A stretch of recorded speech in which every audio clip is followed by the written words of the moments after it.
So this is another one of my brilliant videos where you can expect some waffling and some hesitation and generally bits that you can't hear me say because I'm pretty useless at this, I admit it. But this is me putting a new footwell in the driver's side of the Vario. It was a bit rotten, so I thought I'd share that with you and my journey to the repair of that. Tell me if it's not interesting, because I don't know, it's just me welding really, it's just me doing stuff. So if you find it interesting, then like the thumbs up thing. I don't really care if you do or not, really. It doesn't bother me in the slightest. But watch it through. If you're going to replace the footwell panel in your Vario, it's not really the footwell, is it? It's we'll call it the footwell for want of a better description. Yeah, so if you want to do it, give you an insight of what it's going to take. Days. I don't post much. I'm not posting much at the moment because the weather's terrible. This is the UK and it's winter. So coupled with the fact that I'm really lazy and I really, I haven't got time to make videos. But I'll do it just because no one else has done the replacing a footwell. Exciting stuff. Should win me a prize. No one else has done that, replacing a footwell of area. So yeah, watch and enjoy it. And as usual, comment if you wish. I'll answer whatever I can. But thanks for watching.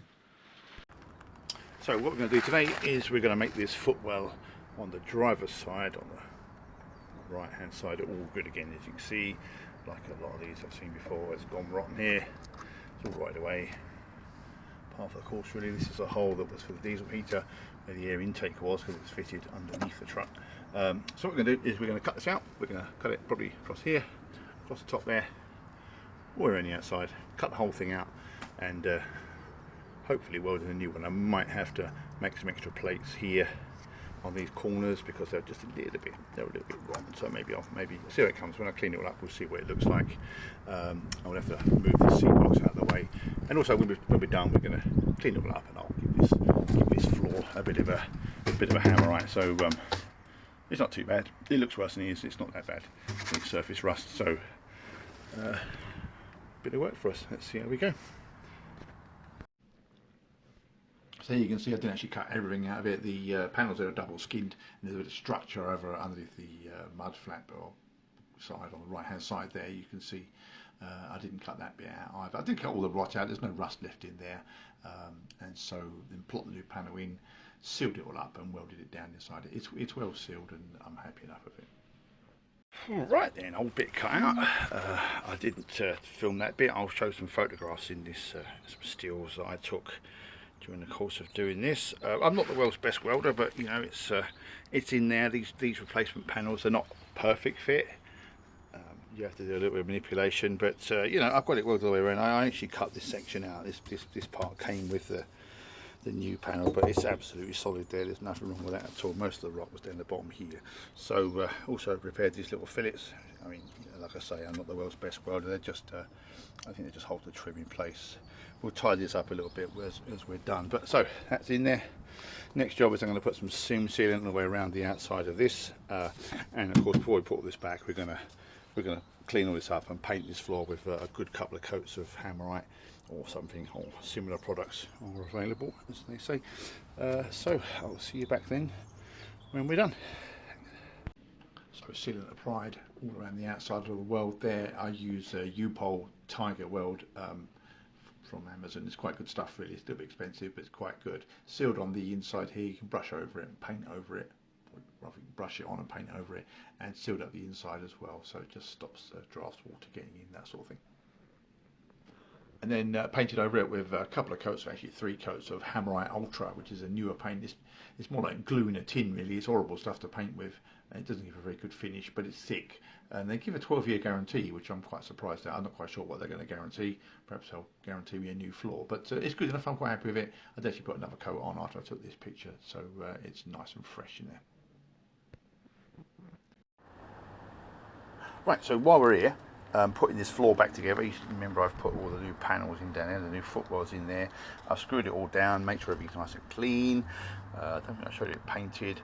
All new screws everywhere. Try and keep yourself tidy. I try to anyway, clean as you go. Sorry about the mess down here, it's just me working. And I thought I'd show you this. It's just a thought really. I'd like to have a 12-volt feed up behind the dashboard there, just so that I can power a couple of 12 volt, you know, lightweight, not heavyweight 12 volt stuff off of it. So I can take a 12 volt feed from the batteries that go in here. I'll show you how to do that, but I just want to show you a little fuse I bought, a little service maintenance fuse thing I bought. Sorry, it's upside down. And I've stuck in there. So one end goes actually under the seat box, up along the floor, up on the dash, and it actually pops out up here. I haven't done it yet. I'll find a nice home for that fuse box or something.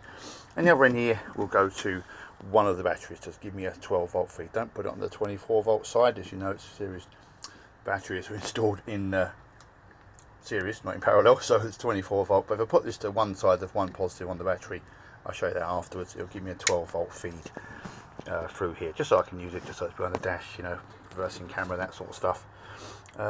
Okay, I'll be back in a second. Also, I'm going to tidy up this bloody thing. So I don't like using these terminals. I don't use them. I don't like them. I never have done. When I was an electrician, auto electrician, I never use these things because they fall out. You can't guarantee that crushing them is going to do it. I use the F-type connectors, as I've said before, which is this tool here. As you can see, it's got a die that crushes very, very tightly the connectors that you put on it. I've got them in front of me right now. I can't show you one. So yeah, I tend to use those, bit of heat shrink over the top, and they look nice and neat when they're on there. Also, they do not come off, they'll stay on there forever, and it looks original. You know, when you do this sort of thing, when you do some wiring like these things here, that's not one of mine, but I think it's one of mine. Actually, I think I did put that on there. I might move that actually. I don't really like it on that earth side there. You know, you get a nice neat crimp on there that ain't going anywhere. It's as good as the factory. So tip of the day there. Okay, I'll be back when I put the batteries back in and done a bit more. Thanks. Okay. So here's a little interesting thing I've just found. I just said I'm taking this apart to make this thing a little bit better. To be honest, I don't even know where this. I don't even know where it goes to. You know, I just clipped the end off it at the wrong size. But look at this. I've taken. This is the back of the cut-off. Main battery cut-off switch for these vehicles. I think it's fitted to standard. I took off the battery connector here. I took off that one, but for dramatic purposes I'll put it back on again. And this is another wire which is also it's like a permanent live, so it goes to the battery side. So I don't know where that goes to. I think it goes to the air conditioning. I'm not completely sure, but I'll put it back on. Nothing caught fire last time. But this is interesting. This little terminal. This little terminal here. This little thing here, right? It's clearly a terminal, and it's closed circuit. When the battery cutoff is turned off, when your batteries are isolated, there's a closed circuit between this terminal and this terminal. That goes to my starter motor. That goes to the main goes to the main power for the vehicle. These two being open circuit, obviously when it's switched off. So when you switch the batteries on again, when you switch the batteries on, this thing becomes isolated. And now I've noticed there's a big B here. Now B doesn't stand for starter motor in German. I believe it stands for battery. And if that's true, it's on upside down. It's on the long way around. That should go up here, and that should go to the battery. B being for battery. That's my logic.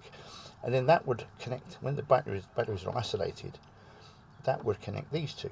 That would connect this terminal and the main terminal there. So you'd have a live here when the batteries are isolated.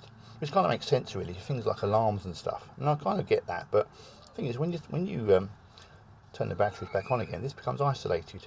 So I'll leave it to you to decide what that might be for. It could be an alarm, I suppose. It's possible, something like that. And I might be able to use it for something. So I'll think about what I'm going to do with that. And if someone wants to comment on what that actually might be for, it's probably obvious, let me know. Okay. Another bit more here is down by the battery switch itself. I've noticed it's got this sticker on it. So this is all German, of course. This is switch off, which makes sense really. But that says year and that says week. Someone explained to me what that might actually mean. I'm racking my brains to think what that could mean. Anyway, I'll carry on with it anyway. Okay. There you go, they're all back in one piece, so we've put everything back together, the seats back on, the batteries are back in.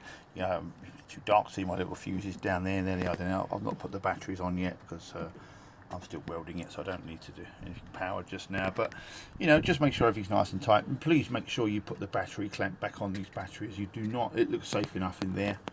These two dirty great batteries, but sliding around, they'll cause all sorts of damage. So make sure you put this battery clamp back on. It's like a plate that goes down the bottom of there. These two big old 17mm head 10mm screws that go in there. I'm going to put a cover on this. I don't like that terminal the way it is, but I'm quite happy with that. You know, the wiring's okay. I've still yet to put the other end of that on. Terrible camera work today, isn't it, really? And every day, really. It's an NHS battery. Never seen that before, but thank you for supplying me with a battery, NHS. Anyway, so that's all done. I had a bit of a problem with the seat mechanism, but something a bit WD-40 couldn't fix. So there we go. Yeah, that's nice and new now. It's nice to have a nice new footwell there. You know, it's solid. You know, everything's bolted down. It's nice to have nice new bolts through everything. And you know that this floor's painted. That's not going to go rusty for apparently 12 years. That's what Hammerite say. Anyway, and I'll start my fire extinguisher in there as well, just because I can. On to the next job. Thanks very much for watching. Bye. So just a couple of things before I close off this video. I use Lightworks, a program that was free many years ago to edit my videos. This is absolute, I find it a mare to use. So there's a couple of bits I just want to point out. The terrible sound quality, not just of my eloquent, terrible speaking, that you can't quite hear what I'm saying, but also because there's a mono piece, it doesn't quite work properly. You know, I can't be bothered to work with Lightworks to make it work better. So if you can think of a better editing program, just tell me and I'll see if I can play around with that. I'm not a technophobe by any means. You know, I work in IT anyway, so I just don't want to get angry with something for the sake of it. So the other thing is that that terminal, I do know what it is. I thought about it afterwards. I thought, of course, it's the surge protection resistor for the alternator. So that's in case you kick off the battery isolator when it's running. It's supposed to be a wire going to that. I believe back to the alternator. It's funny, you know, it's not fitted as standard on the Varios, unless it was and someone took it off. But that's what that's for. So no need to tell me. I know what that does. And that's about it really. Until the next video, when I decide to do something else, I've got something I want to show you in the next couple of weeks. I'll post something else. In the meantime, have fun. Thanks again. Bye bye.